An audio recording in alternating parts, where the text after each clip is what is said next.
महाराष्ट्र.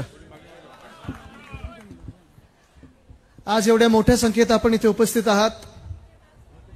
उष्णता वाढत चाललेली आहे. अनेक ठिकाणी आम्ही जिथे जात आहोत महाराष्ट्रभरात, मग ते विदर्भ असेल, मराठवाडा असेल, आपला पश्चिम महाराष्ट्र असेल, कोकणचा आपला हा पूर्ण पट्टा असेल, प्रत्येक ठिकाणी आधी कसं असायचं आपलं की आपण कोकणाकडे वगैरे आलो, आपल्या मुंबईकडे आलो, कोकणाकडे आलो की 30-35 हे एवढंच टेम्परेचर असायचं.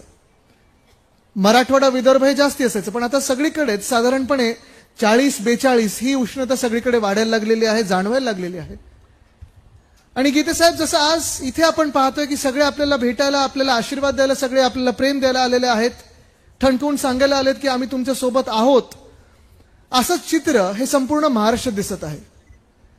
आताच पंडित साहेब बोलत असताना, जगताप साहेब बोलत असताना आपल्याला हे जाणवत आहे की एक चित्र आपल्या सगळ्यांसमोर उभं केलं जात होतं 2 महिन्यापूर्वी, 3 महिन्यापूर्वी, की अब की बार 400 पार.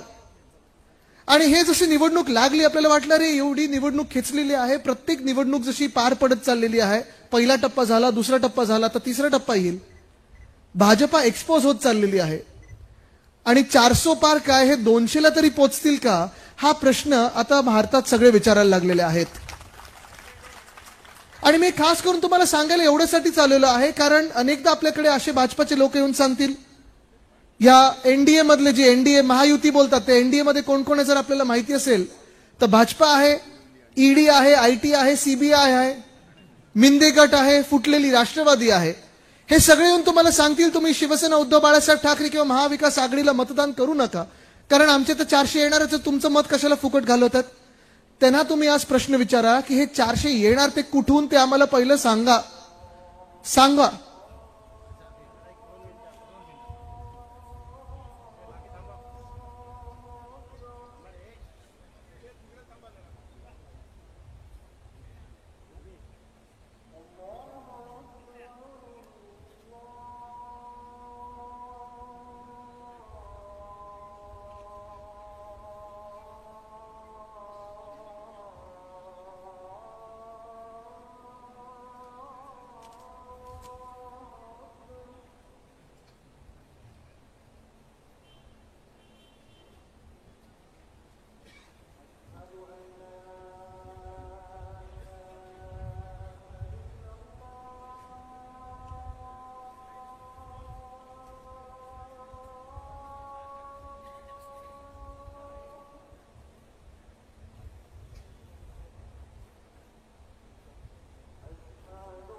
हे शिवसेनेचं हिंदुत्व आहे. दुसऱ्या धर्माचा देखील आदर ठेवून देशाची सेवा करणं. आणि हे जे मी सांगत आहे की तुम्ही जेव्हा भाजपचे हे कार्यकर्ते येतील सांगतील तुम्हाला की आम्ही 400 पार जाणार म्हणजे जाणारच, तुम्ही त्यांना विचारा नक्की कुठून. कारण आज जे देशात चित्र दिसत आहे हे चित्र हे परिवर्तनाचं चित्र दिसायला लागलेलं आहे. काँग्रेसचा एक नारा आहे की भाजपा आता साऊथ से साफ आणि नॉर्थ में हाफ. हे खरं होतंय हे आपल्याला दिसायला लागलेलं आहे. जर आपण पाहिलं तर दक्षिण भारतात जर आपण पाहिलं तर एकही राज्य असं नाही जिथे भाजपाचे 1-2 सोडून जास्ती कुठेही खासदार निवडून येऊ शकतात. ना केरळमध्ये एक सुद्धा येणार, ना तामिळनाडूमध्ये येणार, आंध्र नाही, तेलंगणा नाही, कर्नाटक नाही. आणि तसंच जर आपण उत्तर भारतात पाहिलं, मध्य भारतात पाहिलं तर अनेक ठिकाणी वेगळ्या वेगळ्या राज्यांमधून जे रिपोर्ट यायला लागले, मग आयबीचे रिपोर्ट असतात, तुमचे सर्व्हेज असतात, मीडियाचे रिपोर्ट असतात, हे सगळे सांगतायत की काहीतरी वेगळं घडत आहे. पहिल्यांदा ह्या 10 वर्षामध्ये परिवर्तन होणार, ह्या देशात परिवर्तन होणार म्हणजे होणार. आणि कदाचित नाही तर हमखासपणे इंडिया आघाडीचं सरकार हे दिल्लीत बसणार, ह्याचे वारे आता वाहू लागलेले आहेत. आणि म्हणून जेव्हा आपण पाहतो लडाखमध्ये असेल, जम्मू काश्मीरमध्ये असेल, भाजपा कदाचित सीट लढवणारच नाही अशी परिस्थिती झालेली आहे. ज्या जम्मू काश्मीरमध्ये, ज्या लडाखमध्ये आपल्याला सांगायचे की बघा आम्ही लडाखला एक वेगळं राज्य बनवणार, त्यांना केंद्रशासित केलं गेलं होतं. आणि त्या केंद्रशासित राज्यामध्ये 5 वर्ष होऊन जास्ती झालेली आहेत, निवडणुका झाल्या नाहीयेत, मुख्यमंत्री पदाची अजून निवडणूक झाली नाहीये, राज्य अजून त्यांना बनवत नाहीयेत. लडाखी लोक आज रस्त्यावर उतरलेले आहेत आणि भाजपाची नामुष्की एवढी झालेली आहे की तिथून त्यांना उमेदवार सापडत नाहीये. जे भाजपाचे तिथे खासदार होते त्यांनी जनतेत जाऊन जनतेची माफी मागितली की ते स्वतः भाजपाचे खासदार होते. एका काळी त्यांनी सांगितलं की मला माफ करा की मी भाजपासाठी प्रचार केला होता, पण पुन्हा ते आता करणार नाही. राजस्थानमध्ये आपण पाहत असाल, उत्तर प्रदेशमध्ये आपण पाहत असाल, मला काल परवा कधीच कळलं की उत्तर प्रदेशमध्ये 54-55 पेक्षा जास्ती सीट भाजपा घेत नाहीये. आणि म्हणून जर आपण हे खरोखरचं चित्र पाहायला लागलो तर देशभरात आपण विचारू शकतो ते ना की तुम्ही नक्की 400 आणताय कुठून. कदाचित अमेरिकेतून असेल, कदाचित कुठच्या तरी दुसऱ्या देशातून असेल, चंद्रावरनं तुम्हाला 400 येऊ शकतात. पण ह्या भारत देशात 400 काय 300 काय 200 सीट येऊ शकत नाहीत. आणि तुम्हाला अजून एक सांगतो की महाराष्ट्रात देखील जास्तीत जास्ती जागा या महाविकास आघाडी घेऊन येणार म्हणजे येणारच. हे चित्र स्पष्ट झालंय की यांचे 400 नाहीये, त्यांचं सरकार बनत नाही. भाजपाचे नेते जे आज 2 महिन्यापूर्वी 400 पार बोलत होते, आता काय बोलायला लागलेत. मध्ये मग ते मोदी सरकार बोलायचे, मग भाजपा सरकार बोलायला लागले. गीते साहेब आता भाजपा सरकार पण नाही, आता ते सांगतात आता एनडीएचं आम्ही सरकार आणू. एनडीएवर आलेले आहेत, आता मित्रपक्ष आठवायला लागलेले आहेत, आता उद्धव साहेबांबद्दल प्रेम आठवायला लागलेले आहे, आता सगळ्या आठवणी जुन्या या जागे झालेल्या आहेत. पण एवढे 2-2.5 वर्ष जर आपण पाहिलं असेल तर महाराष्ट्राचा जो छळ चालला होता, महाराष्ट्राचा जो अन्याय चालला होता, तोच अन्याय रोखायला आणि ते बदलायला आपण आता पुन्हा एकदा या लढाईत आलेलो आहोत. ही लढाई फार महत्वाची आहे. ही लढाई आपल्या सर्वांना माहिती आहे की लढाई हा देश विरुद्ध भाजप, लोकशाही विरुद्ध भाजप, संविधान विरुद्ध भाजप ही अशी होत चाललेली आहे. तुम्हाला ठरवायचं आहे तुम्ही कुठच्या बाजूने उभे राहणार आहात. ही लढाई आता प्रत्येकाची झालेली आहे. ही लढाई नुसतं दिल्लीत प्रधानमंत्री कोण बनणार, ह्या देशाचा प्रधानमंत्री कोण बनणार ह्याची नाहीये.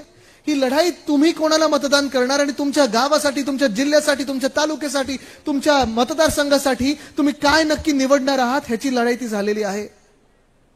जेव्हा हे स्पष्ट होत चाललेलं आहे की भाजपचं काही खरं वाटत नाहीये, हे देशभरात चित्र दिसायला लागलं.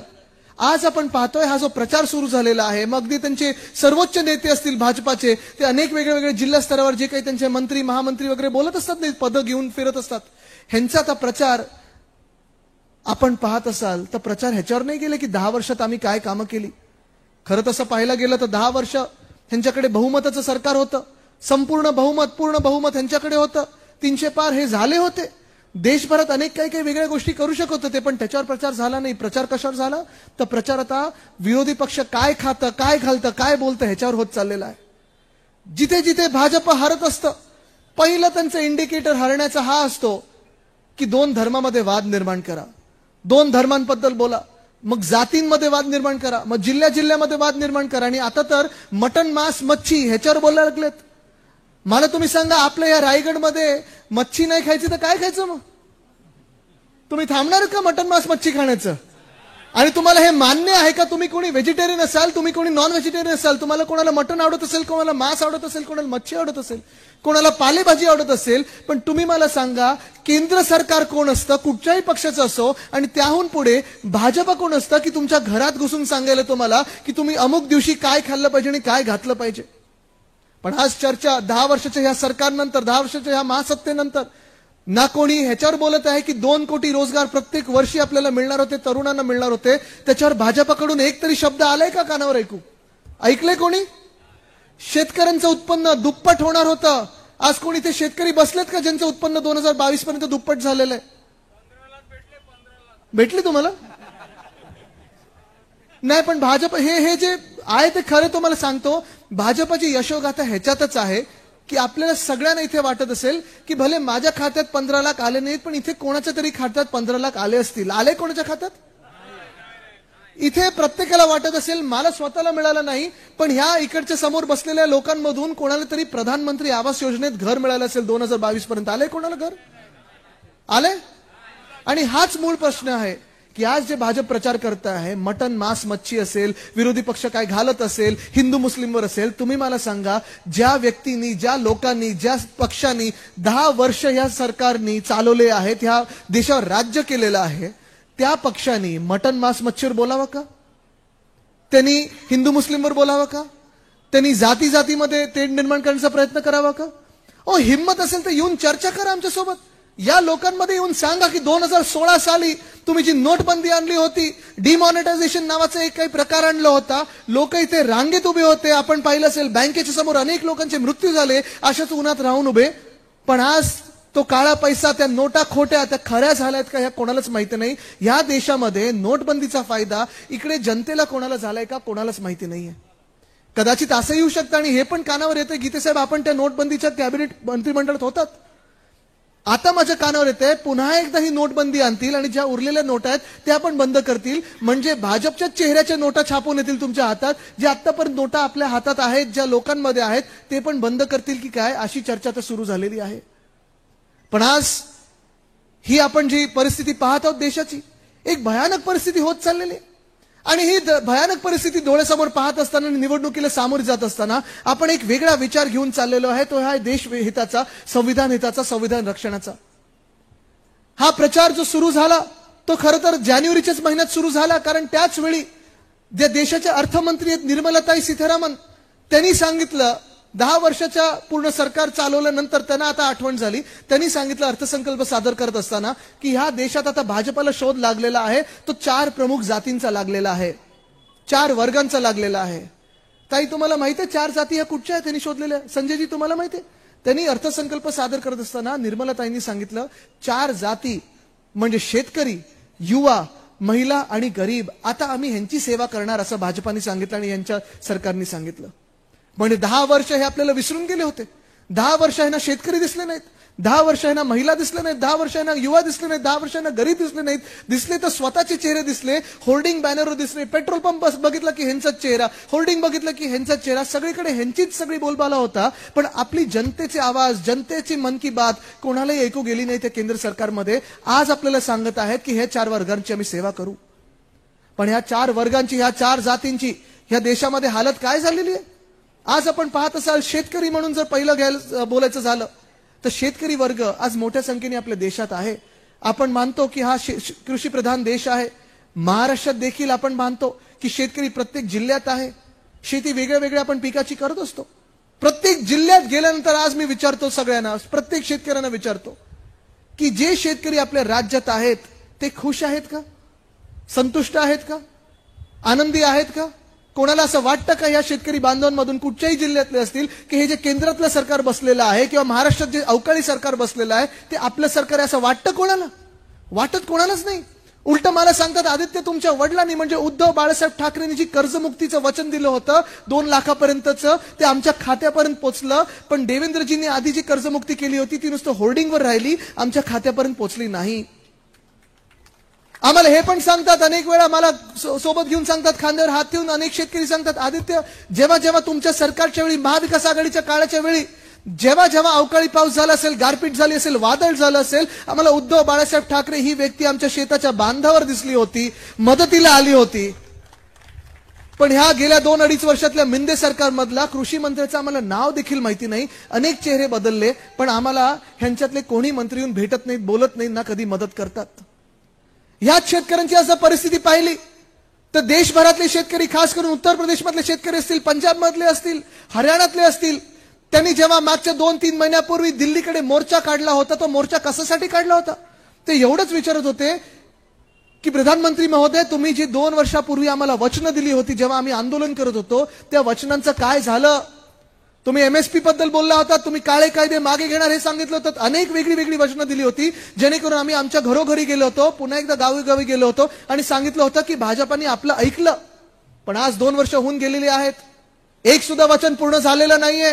तुम्ही मला सांगा आमच्या वचनाचं काय झालं? आणि म्हणून या सगळ्या शेतकरी बांधवांनी जेव्हा तिथे मोर्चा काढला होता, अनेक लोकांच्या हातात वेगळे वेगळे झेंडे होते, त्यांच्या जातीचे असतील, त्यांच्या काही वेगळ्या विचारसरणीचे असतील, पण भाजपच्या लोकांनी माहितीये तुम्हाला या शेतकऱ्यांना काय काय नावं ठेवली? कोणी त्यांना अर्बन नक्सल बोललाय, कोणी त्यांना माओवादी बोललाय, कोणी त्यांना अतिरेकी बोललाय, कोणी त्यांना खालिस्तानी बोललाय. हे सगळी नावं ठेवली, पण कोणी हे बघितलं नाही की हा शेतकरी आपला अन्नदाता आहे आणि आपल्या देशाची संस्कृती अन्नदाता देवो भव आहे. आज ह्याच शेतकऱ्यांवर जे उत्तर प्रदेशमधले असतील, जे हरियाणातले असतील, पंजाबमधले असतील, आहेत आपल्या देशातलेच ना, त्यांच्यावर लाठीचार्ज केला, गोळ्या चालवल्या, ड्रोन मधून जी आपण फोटोग्राफी करतो त्याच्यातून अश्रुधूर सोडला गेला. मी आज तुम्हाला विचारत आहे, इथे सगळ्यांना विचारत आहे, तुम्ही अशा सरकारला, अशा भाजपला आपलं मानणार का? मानणार नाही, मानू शकत आपण. आज इथे दुसरा वर्ग जर आपण बघितला, ही दुसरी जात जी निर्मलताईंना शोध लागले 10 वर्षानंतर, ती म्हणजे महिला. आज इथे मोठ्या संख्येने महिला आलेल्या आहेत आणि मी खास करून अभिनंदन करतोय सगळ्या महिलांचं इथे जे आलेले आहेत, कदाचित पुरुषांच्या बरोबरीने किंवा जास्ती आलेले आहेत. आणि जिथे महिला असतात तिथे मोठा विश्वास असतो आणि हा एक कुटुंब प्रमुख म्हणून विश्वास उद्धव साहेबांनी प्राप्त केलेला आहे. मला वाटत नाही या देशात कुठच्याही दुसऱ्या नेत्याने केलेला आहे. पण आज आपण पाहतोय, महिलांना आज मी विचारतोय, तुम्हाला वाटतं का की ह्या देशात आपण सुरक्षित आहोत? वाटतं? एक उदाहरण जर तुम्हाला द्यायचं झालं तर बिल्किस बानो या बाईचं देतो. बिल्किस बानो नावाची बाई गुजरातमध्ये होती, तिच्यावर बलात्कार झाला. जी व्यक्ती बलात्कार करत होती, जे लोक तिचा बलात्कार करत होते, तिच्या मुलीला तिच्या समोर तिचा बलात्कार होत असताना डोळ्यासमोर चिरडून मारून टाकलं. हे भाजपाचे लोक होते. हे झाल्यानंतर कोर्टाने सजा सुनावली, त्याच लोकांना जेलमध्ये टाकलं गेलं. मागच्या वर्षी जेव्हा गुजरातची निवडणूक होती, त्याच लोकांना भाजपच्या सरकारने बाहेर आणलं, जे बलात्कारी होते त्यांना बाहेर आणलं जेलमधून, त्यांची आरती ओवाळली, त्यांच्या गळ्यात हार टाकले आणि प्रचार फेरीत फिरवलं. अशा भाजपाच्या सोबत तुम्ही उभे राहणार का? सुरक्षित वाटतं आपल्याला कोणाला? आपली जी संस्कृती, आपल्या शिवसेनेचं जे हिंदुत्व आहे, वंदनीय हिंदू सम्राट बाळासाहेब ठाकरेंची आपली शिकवण दिलेली आहे की बिल्किस बानोची जातपात धर्म कुठचाही असो, त्या बलात्कारांचा जातपात धर्म कुठचा असो, बलात्कारांना फाशी झालीच पाहिजे, हे आपल्याला आपल्या वंदनीय हिंदू सम्राट बाळासाहेब ठाकरेंनी शिकवलेलं आहे. ह्याला बोलतात शासन, ह्याला बोलतात सरकार. पण आज आपण पाहतोय, बिल्किस बानोची केस असेल किंवा दुसऱ्या बाजूला तो रेवण्णा, लाज वाटते नाव घ्यायला. अनेक लोकांचे त्यांनी रेप केले, मास रेप केलेले आहेत, पळून गेले आपल्या देशातून. अनेक लोकांना जे यांचे विरोधी पक्षातले असतात, विरोधी दलातले असतात, जसं ईडी, आयटी, सीबीआय मागे लागतं, कुठूनही जगभरातून आणू शकतं, तसं आज रेवण्णाच्या मागे केंद्र सरकार का नाही लागले? फक्त आणि फक्त ते जेडीएसचे आहेत किंवा एनडीए मध्ये आहेत किंवा तुमच्या भाजपच्या नेत्यांनी त्यांचा जाऊन प्रचार केला होता म्हणून तुम्ही त्यांना परत आणत नाहीत का? पण आज आपण पाहतोय ही परिस्थिती महिलांची जी आहे, महिला सुरक्षेची जी आहे, ती देशभरात अशीच झालेली आहे. आपल्याच मंत्रिमंडळात बघा, या महाराष्ट्राच्या मंत्रिमंडळात बघा, 2 असे मंत्री आहेत. एक मंत्री ज्यांनी सुप्रियाताईंना टीव्हीवर जाऊन घाणेरड्या शिव्या दिल्या होत्या, चॅनलवर जाऊन घाणेरड्या शिव्या दिल्या होत्या. खरं तर त्यांची हकालपट्टी तिकडच्या तिकडेच झाली पाहिजे होती, पण त्याच मंत्र्यांना प्रमोशन मिळालं आणि आज मुख्यमंत्र्यांच्या मांडीला मांडी लावून बसत आहेत. तुम्ही अशा भाजपला मतदान करणार? तुम्ही अशा गद्दारांना मतदान करणार? आज आपण पाहतोय दुसरे मंत्री आहेत ह्याच मंत्रिमंडळात ज्याच्यावर बलात्काराचे आरोप झाले, घाणेरडे आरोप झाले. त्या रेवण्णापेक्षा तसेच घाणेरडे आरोप झाले होते. त्यांना उद्धव साहेबांनी त्या मंत्र्यांची हकालपट्टी केली होती, मंत्रिमंडळातून एका मिनिटात काढून टाकलं होतं. पुन्हा एकदा या मिंदे सरकारमध्ये मंत्री म्हणून आपल्या डोक्यावर बसलेले आहेत. तुम्ही ह्या भाजपसोबत जाणार का? तुम्ही ह्या मिंदे सरकारसोबत जाणार का? जाणार तुम्ही ह्या घड्याळासोबत? कारण जर आपल्याला महिलांचा आदर करायचा असेल, तो आदर आपल्याला महिला सुरक्षेपासून सुरू होतो. चला दाखवा आम्ही काय करतो आणि तुम्ही काय करताय हेच चर्चा करायची असेल तर भाजपानी रेवण्णा असेल किंवा ते बिल्किस बानोचे बलात्कारी असतील, त्यांना अजून फाशीवर का नाही चढवलं, हा प्रश्नाचं जेव्हा उत्तर मिळेल तेव्हा मला सांगू शकीन मी की ह्या देशात महिला सुरक्षित आहेत. पण इंडियाचं जेव्हा सरकार येईल तेव्हा ह्यांना फाशी देणार आपण. आज तिसरा वर्ग, कारण मला जास्ती वेळ घ्यायचा नाही, ऊन चढत चाललंय, जेवणाची वेळ देखील झालेली आहे. मला माहिती आहे आपण जेवले पण नसाल. जेवण झालंय का तुमचं, नाश्ता वगैरे नाही झालंय मला माहिती आहे. नाही, नाश्ता वगैरे ठीक आहे, पण जेवणाची वेळ पाळणं गरजेचं आहे. कार्यकर्त्यांनी देखील उन्हाताणात जास्ती स्ट्रेस घेणं गरजेचं नाहीये. पण तिसरा वर्ग जो आहे तो आहे युवा. अनेक जिल्ह्यांमध्ये मी जेव्हा जातो तेव्हा मी विचारत असतो तरुणांना की तुम्हाला वाटतं का की तुम्ही शेती करावी. आणि आज खास करून हा युवा वर्ग फार महत्वाचा. आपली युती जी आहे, आपली आघाडी जी आहे, त्याच्यात शेतकरी, कामगार पक्ष आणि शिवसेना उद्धव बाळासाहेब ठाकरे. तसं पाहायला गेलं तर आपण कामगारांबद्दल आणि शेतकऱ्यांबद्दल सतत बोलत आलोय. म्हणजे आपली विचारधारा एकच आहे. तसं पाहिलं गेलं तर कामगार हित असेल, शेतकरी हित असेल, त्याच्यात युवा हा फार मोठा वर्ग आहे. आज आपण पाहतोय अनेक तरुणांना मी विचारतो तुम्हाला शेतीत यावंसं वाटतं का, शेती करावीशी वाटते का, आणि ते मला सांगतात नाही आदित्यजी आम्ही शेती करणार नाही. आमचे कदाचित वडील करतात, काका करतात, आजोबा करतात, पण आम्ही शेती देऊच शकत नाही कारण शेतमालाला ह्या सरकारला भाव दिलेला नाहीये, खताचे भाव वाढत चाललेले आहेत, आम्हाला शेती परवडणार नाही. मग विचारतो मी तुम्हाला की दुसरं मग तुमच्याकडे पर्याय काय असतो, आणि ते सांगतात आदित्यजी दुसरा पर्याय म्हणजे आम्ही शिकलेलो आहोत, आम्हाला वाटतं आम्हाला जॉब मिळतील. आज मी तुम्हाला विचारत आहे की जॉब मार्केटमध्ये जॉब उपलब्ध गेल्या 2-2.5 वर्षात नवीन महाराष्ट्रात झाले आहेत का, झाले आहेत कधी? महाविकास आघाडीच्या काळात कोविडचं अर्थचक्र बंद पडलं असताना, कोविडचा काळ असताना महाविकास आघाडी म्हणून आपण सगळ्यांनी मिळून आपल्या राज्यात 6.5 लाख कोटीची गुंतवणूक आणली, कारण त्यांचा विश्वास हा महाविकास आघाडीवर होता विश्वास. पण गेल्या 2-2.5 वर्षामध्ये मिंदे सरकारमध्ये आपण पाहतोय एकामागोमाग एक प्रत्येक उद्योग गेलाय कुठच्या राज्यामध्ये, कुठच्या राज्यामध्ये गेलाय? गुजरातमध्ये गेलाय. गुजरातची माझं काही वैयक्तिक भांडण नाहीये. जे गुजरातला मिळालं पाहिजे ते मिळालंच पाहिजे, जे आसामला मिळालं पाहिजे ते मिळालंच पाहिजे, केरळच्या हक्काचं ते तिथे गेलंच पाहिजे. मणिपूर शांत झालं आणि शांत केलं. युक्रेन मधला वॉर हे थांबवू शकतात, मणिपूरमध्ये ते शांतता आणूच शकतात. जर शांतता आली तर तिथे पण ते गेलं पाहिजे. पण मला राग ह्या गोष्टीचा आहे, तो मला दुःख ह्या गोष्टीचं आहे की ज्या आपल्या इकडच्या तरुणांच्या हक्काचा आहे तो हक्काचा घास घेऊन गुजरातच्या घशात जेव्हा घालतात तेव्हा मी तिथे उभा राहणार, आडवा म्हणजे राहणारच. किती गोष्टी आपल्या महाराष्ट्रातून गेलेल्या 2-2.5 वर्षामध्ये. मला भीती हीच वाटायला लागलेली आहे की हे तिकीट वाटप जे महायुतीत झालंय तो पण गुजरातमधून झालंय की काय. आज इकडे मी तुम्हाला विचारते, आपण सगळे पेपर वगैरे तर वाचतच असाल. 2022 साली जो उद्योग, मोठा उद्योग आपल्या राज्यात येणार होता, तळेगावमध्ये आपण आणणार होतो, तो वेदांत फॉक्सकॉनचा. कमीत कमी 1 लाख तरुण तरुणींना आपल्या राज्यात नोकऱ्या मिळाल्या असत्या, प्रत्येक जिल्ह्यातून मिळाल्या असत्या. त्याचसोबत 160 छोट्या मोठ्या क्लस्टर इंडस्ट्रीज आल्या असत्या. आपलं सरकार असताना नितीन राऊत साहेब होते, सुभाष देसाई साहेब होते, मी स्वतः डॅव्होसला जाऊन बोलणी करून आलो होतो, आणि तो उद्योग आपल्या राज्यात येणार म्हणजे येणारच होता. सरकार बदललं, गद्दारी झाली, आणि ती आपल्याच सोबतच नाही तर महाराष्ट्रासोबत झाली. या भाजपच्या सरकारनी, मिंदे सरकारनी वेदांत फॉक्सकॉन पाठवला कुठे? गुजरात. मेडिकल डिव्हाइस पार्क आपण आपल्या छत्रपती संभाजीनगरमध्ये, ऑरिक सिटीमध्ये आणणार होतो, पाठवला कुठे? बलड्रग पार्क आपण रोह्यामध्ये आणणार होतो, रायगडमध्ये आणणार होतो, पाठवलं कुठे? एअरबस टाटा मिहानमध्ये येणार होतं, नागपूरमध्ये येणार होतं, पाठवलं कुठे? नागपूर जवळच अमरावतीच्या आसपास आपण रिन्युएबल एनर्जी इक्विपमेंट पार्क आणणार होतो, पाठवलं कुठे? वर्ल्ड कपची फायनल आपण वानखेडेत आणली असती, पाठवली कुठे? नाही काय मला ऐकू नाही आलं, काय बोललात?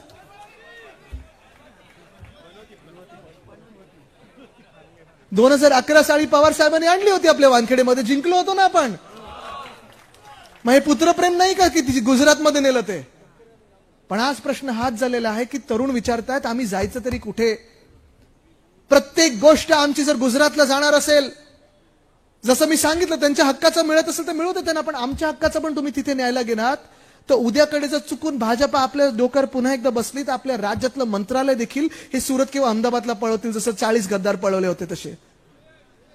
पण आज परिस्थिती ही आहे की एका बाजूला प्रायव्हेट जॉब उपलब्ध नाहीये, दुसऱ्या बाजूला नोकर भरतीचा विषय घेतला तर तलाठी भरती आपण पाहतो. अनेक मुलं मुली महाराष्ट्रभरातून 4, 5, 6 वर्ष मेहनत करतात, दिवस रात्र अभ्यास करतात, कधी कधी जेवण विसरून जातात, भूकतान विसरून जातात, पण त्या ट्युशन क्लासेसला जातात आणि जेव्हा पेपर देतात तेव्हा एखादा पेपर फुटत असतो. 200 मार्काचा पेपर मिळाले होते किती त्यांना? 214 मार्क तलाठी भरतीसाठी. मला वाटलं ईव्हीएम वर त्यांनी काय पेपर लिहिला की काय. पण परिस्थिती ही आहे की ह्यांची स्वप्न चिरडली जातात.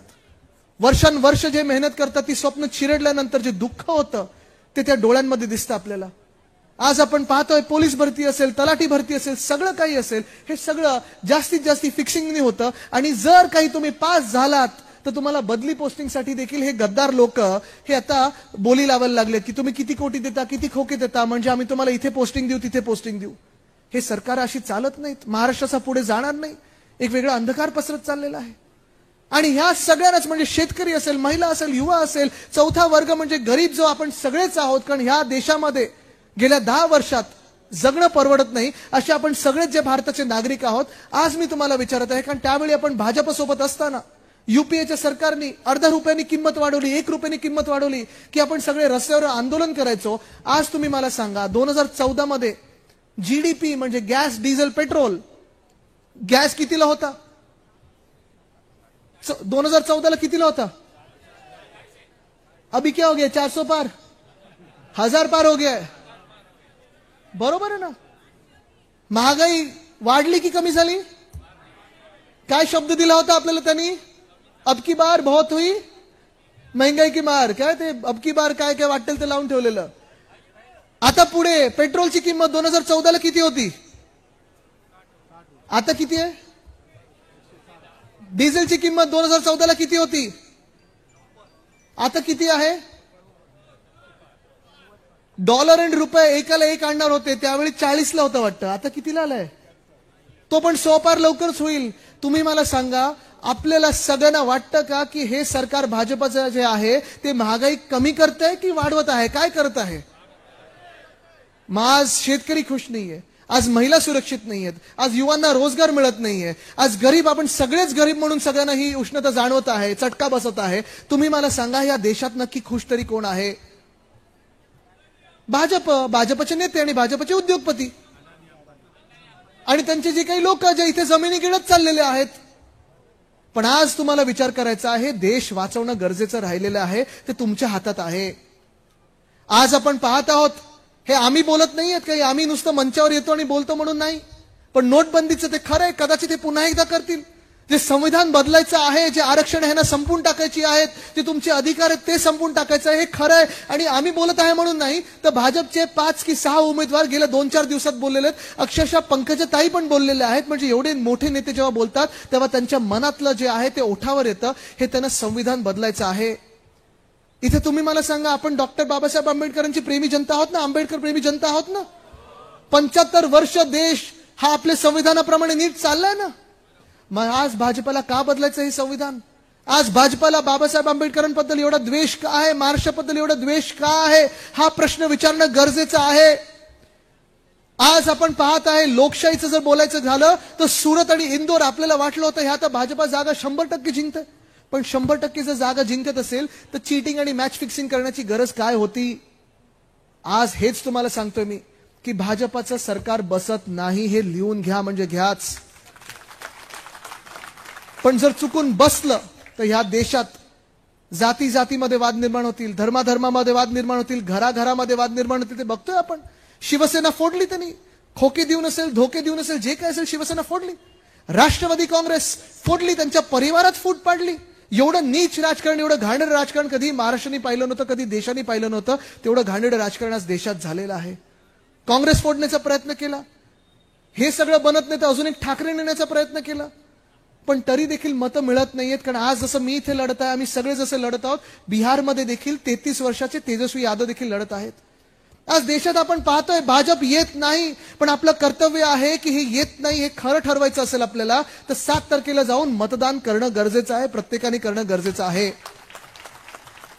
आज ही लढाई महाराष्ट्र विरुद्ध भाजप झालेली आहे. जेवढा अन्याय आपण सहन केलेला आहे तो आता अन्याय सहन करायचा नाही. जे आपल्या हक्काचं ते आपल्याला आणायचंच आहे, मिळवायचंच आहे. आणि ते जर मिळवायला तयार असेल तर आपली ताकद ही दिसली पाहिजे, 7 तारखेला दिसली पाहिजे. गीते साहेब, आपण कदाचित म्हणजे मी पाहतोय ही गद्दारी झाल्यानंतर 20 वर्ष आपण तरुण झालेले आहात. आणि खरंय म्हणजे मी अनेक वर्ष त्यांना पाहत आहे.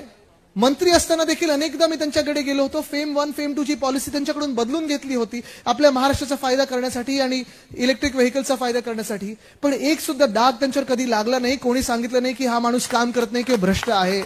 गीते साहेब जसे काम करत आहेत, काय त्यांच्या हिंदीबद्दल आणि त्यांचं तिकडे आहे वर्चस्व वेगळं दिल्लीत. पण आपल्याला ठरवायचं आहे की आपली जी युती आहे, आपली जी महाविकास आघाडी आहे, शेकाप आहे, काँग्रेस आहे, राष्ट्रवादी काँग्रेस शरदचंद्र पवार साहेबांची आहे आणि शिवसेना उद्धव बाळासाहेब ठाकरे पक्ष, आपण हा महाराष्ट्रासाठी लढणार आहोत की नाही?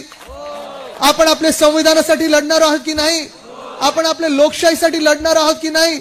तुमची जी ताकद आहे ना, कोणालाही अडवं करू शकते. दिल्लीची कितीही मोठी महाशक्ती असली अडवं करू शकते. जर तुमची ताकद बघायची असेल तर हात वरती करा आणि हात दाखवा, सगळे मनगत दाखवा. ही ताकद आहे. जरा आजूबाजूला बघा, ही ताकद आहे.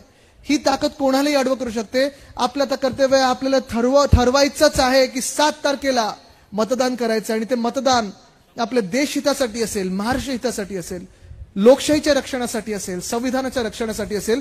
ते जर मतदान करायचं असेल तर आपलं चिन्ह कुठचं? आपलं चिन्ह कुठचं? आपलं चिन्ह कुठचं?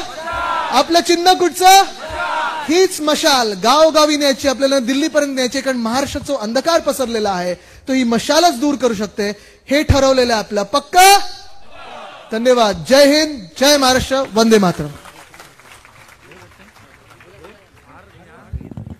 महाराष्ट्राचं विजन ठेवणारे, उद्याच्या महाराष्ट्राचे उज्ज्वल भविष्य पाहणारे तरुणांचे नेते, वारसा संघर्षाचा समर्थपणे पेलणारे, ज्यांच्या वक्तृत्वाने उद्याचा आदित्य घडवणारे युवासेना प्रमुख आदित्यजी ठाकरे साहेब यांचा या ठिकाणी मुरुडच्या ऐतिहासिक नगरीत स्वागत करण्यासाठी मी मुरुडच्या सर्व पदाधिकाऱ्यांना विनंती करतो की त्यांनी या ठिकाणी यायचं आहे.